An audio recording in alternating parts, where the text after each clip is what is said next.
বাচ্চাদের একটি জায়গায় কখনো আঘাত করবেন না। যদি এই জায়গায় আঘাত করেন, আল্লাহ তাআলা রাগান্বিত হন এবং আপনার প্রতি লানত আল্লাহ তাআলা বর্ষিত করেন। কারণ এই জায়গায় আঘাত করা মানে বাচ্চাদের বিপদ নেমে আসা, বিপদ ডেকে আনা আপনি নিজেই। আজকে আমাদের সন্তানদেরকে আমরা অনেকেই আঘাত করি, অনেকেই রাগের বসে মা বাবা শাসন করে, এটা স্বাভাবিক। সন্তান সন্ততি এটা হচ্ছে দুনিয়ার সৌন্দর্য, জিনাতুল হায়াতিদ দুনিয়া। যার সন্তান নাই সে বোঝে সন্তানের কদর কি। একটা সন্তানের জন্য কত কোটি কোটি টাকা খরচ করে ফেলে। আপনি যদি সন্তানদের উপর এই জায়গায় আঘাত করেন, আল্লাহ তাআলা রাগান্বিত হন এবং আপনার প্রতি লানত নেমে আসে। আল্লাহ তাআলার পবিত্র কোরআনে আল্লাহ তাআলা বলেছেন, ওয়ামা খালাকাতুল জিন্না ওয়াল ইনসা ইল্লা লিয়াবুদুন। আমি মানুষদেরকে সৃষ্টি করেছি সুন্দরতম অবয়বে। খালাকতুল জিন্না ওয়াল ইনসা ইল্লা লিয়াবুদুন, যাতে করে কি তারা আমার ইবাদত করে, আমার বন্দেগী করে, দাসত্ব করে, গোলামি করে। অনেকে আমাদের কাছে অনেকে অভিযোগ করে যে হুজুর বাচ্চাটা কথা শোনে না, একের পর এক বদমেজাজ হয়ে যাচ্ছে, বদরাগী হয়ে যাচ্ছে, তাকে কোনো কিছুই শোনানো যায় না। বিজ্ঞানীরাও বলছে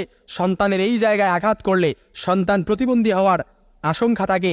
এমনকি বিজ্ঞানীরা বলছে সন্তানের এই জায়গায় আঘাত করলে সন্তানের মস্তিষ্ক লুপ পেতে থাকে আস্তে আস্তে। এর কারণ আল্লাহ তাআলা এই জায়গাটা স্বয়ং আল্লাহ তাআলা সৃষ্টি করেছেন। এই যে পঞ্চ অঙ্গ বলে, এই যে মাথা দেখছেন, এই মাথাটা পুরোটা আল্লাহ তাআলা সৃষ্টি করেছেন। আমা খালাকাতুল জিন্না ওয়াল ইনসা ইল্লা লিয়াবুদুন। এই জন্য সন্তানকে আপনি কি করবেন, তাকে শাসন করেন, যত কিছু করেন না কেন, এই জায়গায় কখনো আঘাত করবেন না। এই জায়গাটা